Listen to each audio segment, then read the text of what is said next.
parents accused me of an affair with my brother-in-law, threw me out, and tried to destroy my career. The shocking truth uncovered. Over the past 6 years, I have established a prosperous career as a senior programmer at a large software business. My parents insist on family values and sticking together, so even though I make more than enough money to live on my own in a wonderful apartment, I've been living with them. Although they have always been domineering, I persuaded myself that it was simply their expression of affection. The environment in our home has always been complicated. This is also where my sister Emily, 32F, and her husband James, 34M, reside. 3 years ago, James obtained a job close by, and our parents were overjoyed, so they moved back. With her ideal life, marriage, and grades, Emily has always been the golden child. The comparison began in our early years and has continued ever since. I love my sister, don't get me wrong, but sharing a home has been difficult. Since I work from home the majority of the time, my folks are always watching me. They keep an eye on who I speak to on video conversations, when I start work, and when I take breaks. They have persuaded themselves that this degree of engagement in my life is both required and typical. Even though my precise schedule is shown on the refrigerator, my mother frequently interrupts me in my home office during crucial meetings, saying she forgot I was working. Michael, my 29-year-old lover, lives across the nation. He has been tremendously supportive over our 3 years of long-distance dating. But he and our relationship were never accepted by my parents. They treat James as the son they never had and compare him to him all the time. They attack every aspect of Michael, including his choice to live on the West Coast, his work as a software engineer, ironically, the same field as myself, and even his attire when we video chat. James has always been cordial, not only as his wife's sibling but also as a little sister. We had a good relationship and I valued having someone who didn't criticize me all the time. He frequently defended me during family dinners when my parents began their routine comments about my life choices, as if he understood the burden I was under. Up until 2 weeks ago, everything was in control. With solemn faces, my parents summoned me into the living room. I was managing a group of developers on a significant software update during a pivotal project phase, so the timing couldn't have been worse. On my laptop, they said, they discovered offensive text that purportedly demonstrated my attempt to conduct an affair with James. I was caught completely off guard. The messages they displayed to me were obviously fake and completely out of context. Some appeared to be completely made up, while others were excerpts from business exchanges that had been altered to appear suggestive. I attempted to explain that I'm really in love with Michael and that James is like a brother to me, so I would never do anything like that. They wouldn't look, even when I promised to show them my actual message history. They refused to pay attention. I've always envied Emily's happiness, my mother said, sobbing. And she should have anticipated this because of my rebellious nature. I was a disgrace to the family, according to my enraged father. In the midst of the largest project of my career, they gave me a 24-hour notice to leave the house, a 24-hour notice to pack up my entire existence. I called my grandparents in tears and desperation. They have always been my refuge and our family's sane voice. They immediately believed me after I showed them the actual mails and gave them all the details. They took me in, provided me with housing, and helped me get through this ordeal. In order for me to continue working, my grandfather even assisted me in setting up a makeshift home office in their spare room. My father was furious to learn that I was staying with them. When I wasn't there, he actually came to their house and yelled at them for enabling me and undermining his authority.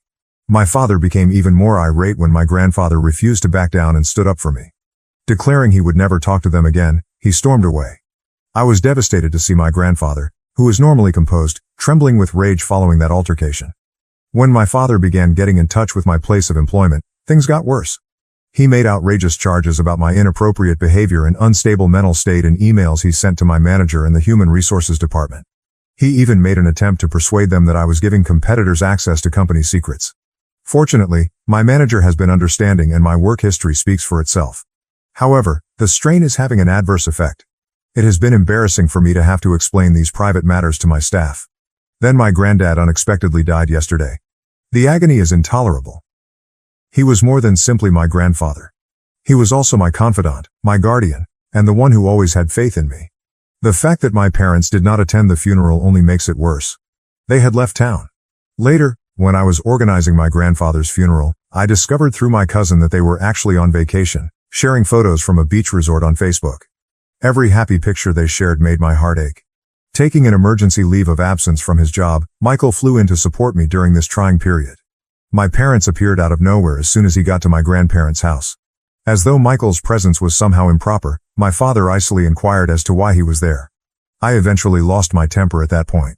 I asked them who they believed had taken care of all the funeral planning, who had supported Grandma during her most trying time, who had stayed up late planning the ceremony, calling family, and interacting with the funeral home while they were taking selfies on the beach. Then, in an unsettling development, my father's entire personality altered. A disturbing peace took the place of the rage in his eyes. He became oddly calm and said he wanted to forgive me for what had happened with James and let the past be the past. He said he would let me stay with Grandma, but only if he got what was rightfully his. I understood exactly what he was after, therefore I was horrified by the abrupt change in his demeanor.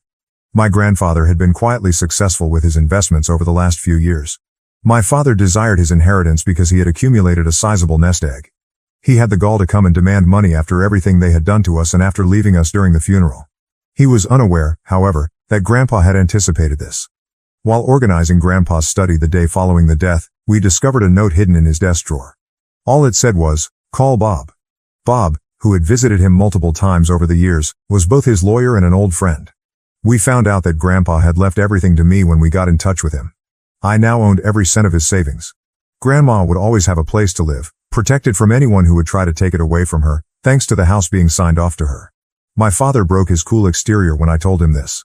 As he accused me of controlling Grandpa and turning him against his own son, his face flushed with anger. He went on a tirade about how he deserved his parents' money and how he had always supported them. He was the one who had left his family to pursue his greed, so it was almost comical that he was accusing me of deception. In an attempt to persuade me, my mother said things like, "Didn't you try to take away your sister's happiness? You now wish for us to suffer as well." However, I refused to back down. Grandpa had made up his mind, and I was going to respect it. I clarified that Grandpa had only recognized where their priorities lay and that Bob, his attorney, could confirm all I said. I also said that there was no conspiracy. The tension in the air was oppressive as they departed. As I watched them leave, I felt both relief and grief. Relief that Grandpa had kept us safe even when he was not around, and sadness that my connection with my parents had reached a breaking point. I'm now concentrating on reconstructing my life and caring for Grandma. Throughout it all, Michael has been amazing, offering consolation and support when I needed it most. However, I can't help but wonder whether there was anything I could have done differently to avoid all of this suffering. Reddit. I realize this post is lengthy, but I had to get everything out. Everything has become more problematic because of the inheritance situation, and I'm worried that my parents might try something extreme. I would be grateful for any guidance on legal protection. Has anyone else experienced a similar situation? How did you respond to it? Update 1. Things took a turn for the worst a few days after my last update. Apparently not satisfied with simply pestering my workplace, my father has begun reaching out to our company's customers. I learned this when a representative from one of our largest clients pulled me aside in a virtual meeting to voice concerns about upsetting emails they had received about me. These emails were kindly forwarded by them. My father was methodically attempting to damage my work relationships after he somehow managed to obtain our client list. According to the emails, I was a volatile individual who was stealing business secrets and taking advantage of older family members for financial gain. The fact that he disclosed information regarding customer projects that he shouldn't have known about is very troubling. Now, since he works for a partner company, I'm wondering if James was giving him false information. The legal department of my business has been engaged. In addition to the possible harm to my reputation, they are taking this extremely seriously because my father's activities are endangering business partnerships. My parents received a cease and desist letter from them, which only appears to have made them more angry. My parents have responded by launching a full-scale campaign against me on social media. In order to disseminate their story, they have made numerous phony personas in addition to publishing on their own ones. The stories they are narrating are getting more complex. They now assert that I have been deliberately deceiving my grandfather for years and that I somehow planned out his whole investing strategy to suit my own interests. They are unaware that I discovered something startling while looking through more of Grandpa's documents. Classic Grandpa, always the meticulous planner, had a secret compartment in his desk drawer that held a USB drive and a pile of papers. Along with comprehensive documentation of what seems to be systematic tax fraud and money laundering through my father's real estate business, the USB drive included years' worth of email correspondence between him and multiple offshore accounts. I informed Grandpa's attorney, Bob, about these results right away. He wasn't surprised, which was an odd response. Grandpa had apparently been gathering this information for years, recording each dubious business transaction and suspicious activity. Even photos of meetings with well-known dishonest business people were included in the folder. Bob clarified that Grandpa had been assembling evidence but was holding off on taking action until the perfect time. A set of emails revealing that my father had been embezzling money from his own parents' accounts for years was the most upsetting finding. Probably thinking they wouldn't notice, He had managed to get access to their financial portfolio and had started taking little amounts out. Grandpa did notice though, and instead of confronting him right away, he decided to record everything. To examine all the evidence, Bob is currently collaborating with a group of forensic accountants. According to him, we have more than enough to possibly file criminal charges in addition to defending against any legal claims my parents might make. I have mixed feelings about this. While I desire justice, I still find it difficult to imagine my own father being charged with a crime. James's eagerness to return to my parents' house is further clarified by the evidence. He and my father exchange a number of emails about business prospects that seem eerily similar to Ponzi scams.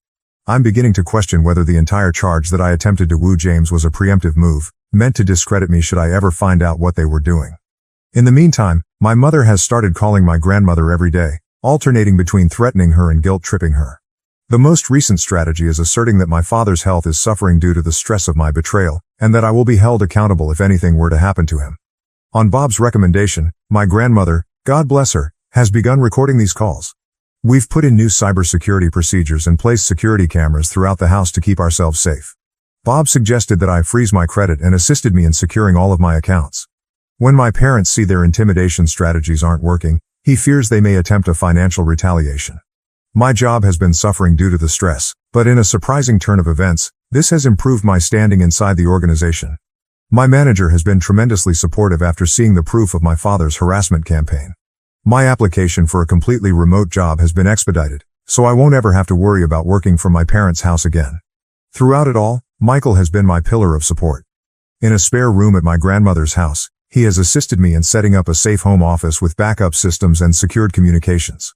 We're also talking seriously about his moving to a job nearer to me, but I'm concerned that this would make my parents even more of a target. To help me cope with everything, I've started going to a therapist. She is assisting me in realizing that I am not to blame for anything and that it is acceptable to feel both love and resentment for my parents. Processing the knowledge that the folks who raised you are not who you believe them to be is a difficult process. We are currently awaiting the completion of the forensic accountant's analysis. Within a few weeks, Bob continues, we should have a good picture of the scope of my father's financial crimes. I'm getting ready for whatever might happen next. My parents, who know me well, will not tolerate this. I appreciate your prior support, Reddit. I never thought my family's drama would reveal something so significant. Has anybody else learned that their parents committed financial crimes? How did you decide whether or not to report them? I'd really appreciate some advice on this. Update 2. Emily arrived at our home this morning without warning. As I prepared myself for another altercation, I saw a broken lady instead of rage. Her normally flawless appearance was unkempt, and her eyes were red and puffy. She broke down in tears before I could even inquire what was wrong. She sobbed and told what had transpired. James had been in Chicago on a purported work trip. Emily had flown out to his hotel in order to surprise him. She believed a romantic gesture may help ease her feelings of insecurity over their relationship. Rather, she entered his room and found him with another lady. It wasn't the worst part though. Emily insisted on seeing his phone during their heated argument. The whole story of our family was broken by what she discovered. The offensive messages that had caused me to be expelled. I never made them. To escape suspicion, James had kept one of his mistress's phone numbers under my name. Using my name as a front for at least 3 different women, he had been having several encounters. The most startling aspect of all was perhaps how our parents reacted when Emily told them this information. Rather than offering their heartbroken daughter assistance, they advised her to remain silent and try to resolve the situation with James.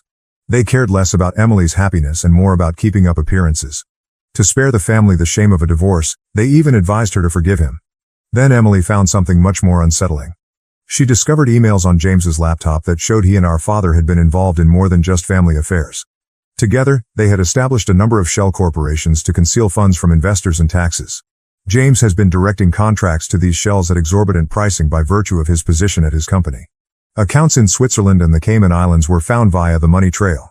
Emily discovered pictures of James having meetings with strangers, all of which were stored in a secret folder called insurance. James appears to have kept records of everything, most likely for protection against any attempts to expose him.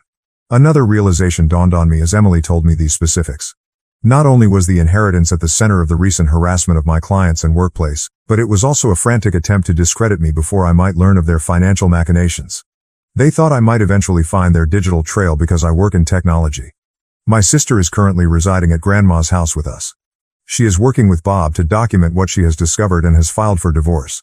In addition to harming James, the data she presented could have disastrous consequences for our father. She discovered certain transactions that were exactly in line with the documents Grandpa had been gathering. The irony of it all? For years, James had been living beyond his means, using the proceeds of these illicit operations to fund his numerous affairs. In addition to wanting to be near James's place of employment, they moved back in with our parents since they were having financial difficulties as a result of his extravagant spending on his covert life. Through all of this, Emily has shown incredible bravery. She has already discussed her findings with the FBI, who are especially curious about the financial fraud's global components. She has been informed by the investigators that this case may be worth millions of dollars. Our parents' approach has entirely altered. They are now attempting to argue that they were duped by James and were unaware of the true situation. However, the data points to a different conclusion. Documents we have discovered reveal that our father was the mastermind behind numerous of these plots, with James acting as the front man for his business. Emily is suffering from the stress of it all. For the first time in our adult lives, we have been spending evenings discussing things, and she has begun visiting her own therapist. She has repeatedly expressed regret for not trusting me and for allowing James and our parents to influence her.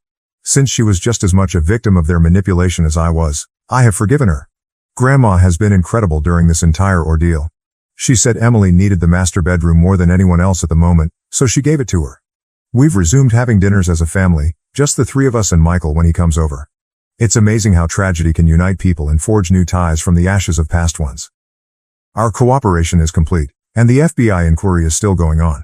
Our parents are still working to preserve their reputation in the neighborhood and have engaged pricey attorneys, but more people are discovering the truth every day. Our father's former business partners have begun to come out with their own accounts of dubious activities. Sometimes, Reddit, the reality is more amazing than you might think. I'm finally with my sister again, and we're stronger together than we were before. We're getting ready for what is probably going to be a protracted court struggle, but at least we're doing it together as a family. A true family founded on support and truth rather than deceit and manipulation.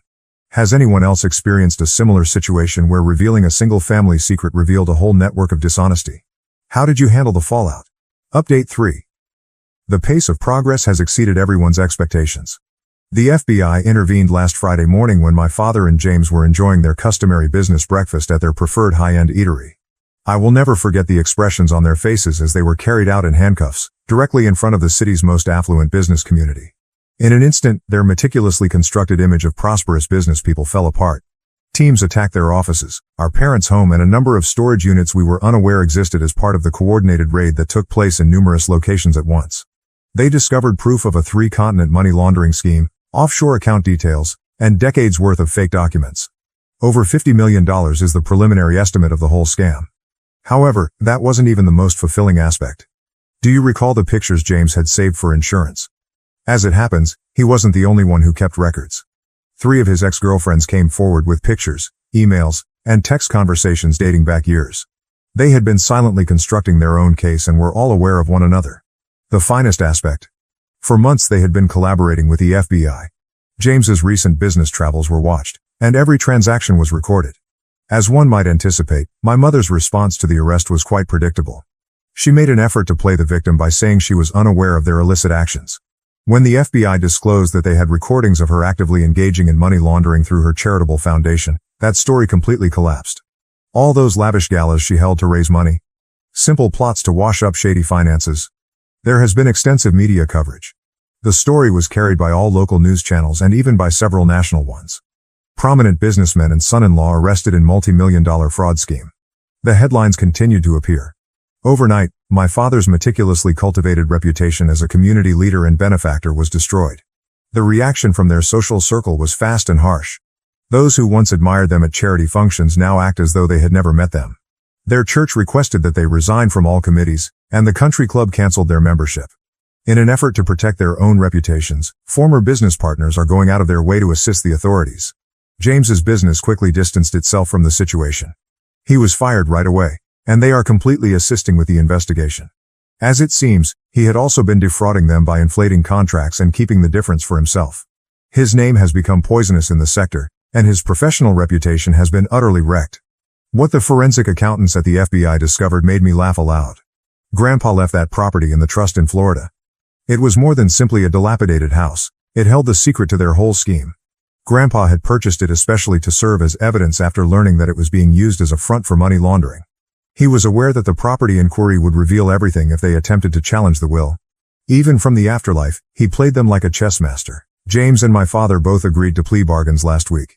The punishment is severe. My father will serve 15 years in federal prison, James will serve 12 years, and all assets related to their crimes will be forfeited. For the remainder of their lives, they will both be making restitution. Next month, my mother will be sentenced to 8 to 10 years in prison for her involvement in the money laundering conspiracy. After all of this, Emily is stronger than ever. She started her own business with the settlement, which was the little money left over after asset forfeiture, once the divorce was finalized. We've never been closer since she moved into a comfortable apartment close to Grandma's house. Our parents worked very hard to sever the sister link, but it has since become indestructible. There was more karma to come. Do you recall how my parents attempted to ruin my reputation in the workplace? The board of my organization was so pleased with my handling of the matter that they elevated me to the position of Director of Security Operations. I now oversee a group of people that work to stop the exact type of scam that James and my father perpetrated. Last month, Michael relocated here, and we recently purchased a home a few blocks away from Grandma. By the way, she's doing fantastically. She used her experience to help others by starting a support group for families impacted by financial fraud. What about the valuable social standing of my mother? When I last heard from her, her old pals were openly avoiding her while she was shopping at the bargain grocery store. Her friends have made it apparent that she is no longer welcome in their group, and her expensive jewelry and clothing have all been confiscated. According to Reddit, justice isn't always served without flawless karma. Despite going through a lot, my family has emerged stronger, closer, and wiser. I want to express my gratitude to everyone who helped me along the way. And to everyone who has experienced similar betrayals in their family, never give up. When the truth finally surfaces, it's a magnificent moment. Thank you for watching. If you haven't subscribed yet, please do so and hit the notification bell to stay updated with more shocking real-life stories happening around you.